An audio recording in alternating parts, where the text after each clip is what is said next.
ইমারত নির্মাণ বিধিমালা লঙ্ঘনের অভিযোগে রোববার পুরান ঢাকার তাঁতীবাজারে অভিযান চালায় রাজুক। অভিযানে নকশা বহির্ভূত ভবন, আবাসিকের অনুমতি নিয়ে বাণিজ্যিক ব্যবহার এবং সড়কের জায়গা দখল করে বহুতল ভবন নির্মাণের সত্যতা মেলে। এ সময় অভিযুক্ত ভবন মালিক ও ডেভেলপার প্রতিষ্ঠানের বিরুদ্ধে আইনি ব্যবস্থা নেন ভ্রাম্যমাণ আদালত। অভিযানে ৩টি ভবনের বিদ্যুৎ সংযোগ বিচ্ছিন্ন করে মিটার জব্দ করা হয়।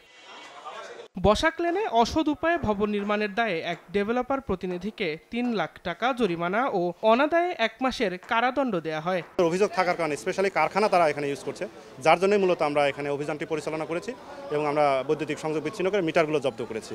একই দিন নারায়ণগঞ্জের ফতুল্লায় ৫টি নির্মাণাধীন ভবনে অভিযান চালায় রাজুকের আরেকটি দল। ভেঙে ফেলা হয় নকশা বহির্ভূত অংশ। এ সময় একটি ৫তলা ভবনের মালিককে ৬০,০০০ টাকা জরিমানা করে ভ্রাম্যমাণ আদালত। যেটুকু আমাদের কাছে আমরা ব্যত্যয় পেয়েছি নকশা দেখে ততটুকু আমরা ভেঙে ফেলার নির্দেশ দিয়েছি। পাশাপাশি হচ্ছে যে তাদের যে নির্মাণ মিটারটা ছিল ওই মিটারটা আমরা জব্দ করেছি। অভিযান চলাকালে অন্য ৪ ভবনের মালিককে না পাওয়ায় ভবনগুলোর বিদ্যুৎ সংযোগ বিচ্ছিন্ন করে মিটারগুলো জব্দ করে রাজুক।